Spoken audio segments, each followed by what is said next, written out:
What's crack-a-lacking? It's your boy Broshmo, just in case you did not know so. And today we're going to go over the defensive interior class for the 2021 NFL Draft. Now, a lot of people say this may be the weakest position group in the draft. I have to disagree because the tight ends had a lot of guys decide to return, and I think it's going to be hard-pressed to see 10 of those guys get drafted this year.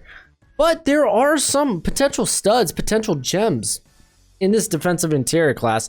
And I'm going to go over my top 10 today for you. Of course, unless you're a Bro Scout tier member, then my full rankings video should be available for you guys already. And the best way to support the channel is to become a Bro Scout tier member. You get access to the Discord, and you also get a chance of having your mock drafts be featured in a video, as well as, of course, full rankings, full big board, stuff like that. So come and join the Bro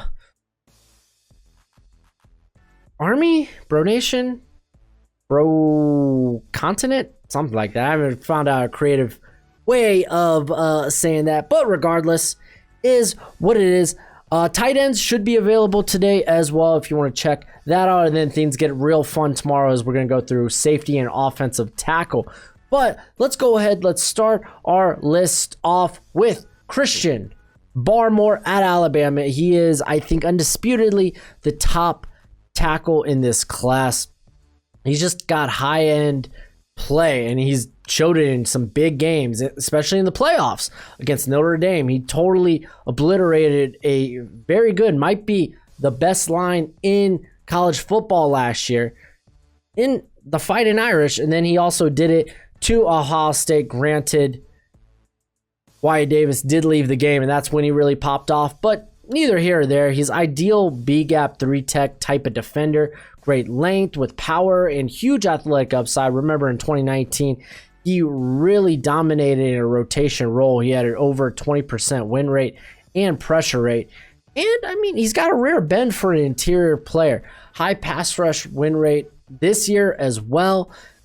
He did disappear in some games, but overall, I mean, I think that no one really comes close to Barmore. So, on to number 2, it's Osa Odighizuwa out of UCLA, man. This guy is really good, man. Like, really, really, really good. I had originally a 5th round grade on this cat, right? And I was like, this guy has a ton of upside, man.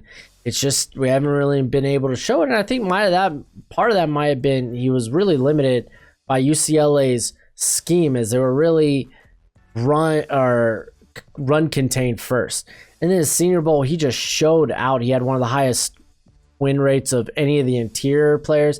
84-inch wingspan, just great length. He plays incredibly strong, especially with that length. A lot of his power comes from his lower half. He's been poor to be able to do 750 on squats, which, gosh, dude, leg day much, but he sets a good anchor in the run game.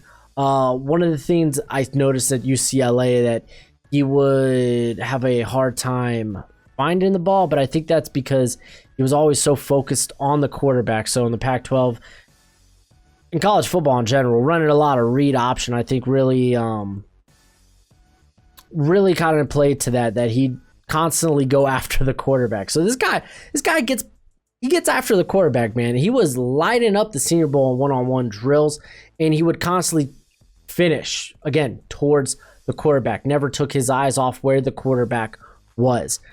Very high. This is and he's a bit undersized, 6'2", 280, but with his upside, I really do believe that he could be one of those exceptions rather than just going with the standard. So again, I'm really high on him. Really close though with number 3, Alim McNeill. Very high on Alim McNeill myself. He's probably one of the most athletic nose tackles in this class. He's just got a real quick get off for a player his size, constant pocket pusher, and even in the face of double teams. He was one of the top run defenders in 2020. Doesn't have much in the wheelhouse of a full toolbox of pass rush moves by any means, but I think he's teachable. I mean, at NC State, it kind of seems like that's the MO. They don't really try to teach their linemen pass rush moves. They just like, hey, go out there and win with just pure physical and athletic upside. So Corey Durden, good luck, man. Good luck next year. He's transferring there, so we'll see how he does. I do question if McNeill will be a 3-down player in the NFL, but again, I'm just really high on this cat. Say that a lot. This cat. Meow, meow, meow. On to Daviyon Nixon out of Iowa. I got a 2nd-round grade on this guy as well. He has some of the quickest feet in this interior class, and he produced very well despite his role in the defense, really just being a space eater. He's very explosive, real violent too at the point of attack. And he doesn't get locked up on blocks in the run game. Again, some of that just yes, violent hands, man. He does great at knocking down opposing offensive linemen's hands off him. He's good at just shoving them down and disengaging. But there are again, he's not don't get me wrong, he's not a complete prospect yet. He does need some he needs some time to develop, because there are times in the run game where he does get locked up. And part of that is just kind of technique and not getting his hand, not letting the offensive linemen get their hands on the interior, on his pads. He is only a 1-year starter. He was more of a rotation role in 2019. But keep in mind, this guy, he overcame a learning disability, qualify academically for Iowa. So this guy's got real good drive, real good ambition. So you're going to get a guy that's going to go out there and want to play hard for you. So I think a very coachable prospect here in Nixon. So got a 2nd-round grade on him. And then at my 5th, I got Levi Onwuzurike. Got a 3rd-round grade on him because Senior Bowl, man, he looks like the same prospect he was in 2019, because he opted out of the 2020 season. But I will say he's one of the most explosive athletes in this interior class. Very powerful hands. He just engages with a pop at the point of attack. But he did play a lot of nose tackle there at Washington, and there's no way at 6'2", 290 that he's going to be playing nose tackle in the NFL. And again, still very raw, and it just feels like he's kind of plateaued in terms of his development. He doesn't win in a variety of different ways, nor does he have really any follow-up moves after maybe his first move fails. And he was very streaky during the 2018 2019 season. Again, bit undersized, but the dude's chiseled out and athletic, so you kind of want to bet on that upside. And then Cam Sample, dude, out of Tulane. I'm including him with the interiors because I think that's where he's going to probably make his biggest impact, despite his size. I mean, you could play him as a run first 3-4 end, but he won a lot at the Senior Bowl, and a lot of it was on the interior. He's got a solid frame, and I think he could easily put on more weight if he wants to. I think how best used initially in the NFL would be, again, have him play more of that run defender, first down type of role on the edge, and then kick him inside on third downs, passing downs. You know what I'm saying? So again, one with very quicks on the interior, and he's good at setting the edge. So I think his game just translates well to the NFL. So good on you, my friend. On to Tommy Togiai. Hopefully I didn't butcher that too much. The defensive interior at Ohio State. This guy hasn't played more than 300 snaps in a season. Woof. That's a bit scary, but then again, at Ohio State, they have so much talent that they rotate their defensive line a ton. But Tommy boy is very powerful, very explosive, just real good get off. He pushes the pocket, but he's very slippery as well. He's very nimble, and he can kind of slip by guys and create pressure. He's a very solid bull rusher. But part of that is he's got real subpar length, man. I'm not saying he has dinosaur arms, but I'm not saying that they're not far from that. And at times he has a tough time because of the lack of length of disengaging from blocks, and he just at times is just dead on the play, you know. Easily he's knocked off balance, but you like to see the power, you like the explosiveness, and you kind of hope that you're just scratching the surface with a guy that's hasn't seen more than 300 snaps, and you're willing to kind of bet on that at the end of the third round. And speaking of guys we want to bet on, Tyler Shelvin out of LSU, man. You love the athleticism for a guy that's 6'3", 346, man. I mean, in LSU's scheme, and because he opted out of the 2020 season, but in 2019, he was really asked to play run contain. He was kind of just a space eater there at nose tackle. He would take on one, sometimes two guys, and just kind of just stand still at the line, kind of wait to see, oh, run play? No, not run. Okay, it's a pass. All right, now I rush. He only ended up having 6 pressures in all of 2019.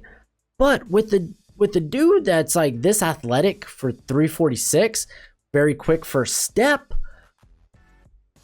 man, you're thinking maybe you could coach this guy up to be a very disruptive nose tackle in the NFL.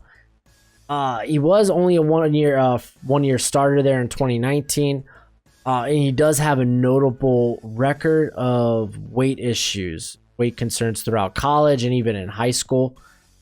But probably not a 3-down player, but at worst you probably have a very dominant run stuff in nose tackle, which, hey, I'll take that if he does have that potential pass rushing upside there.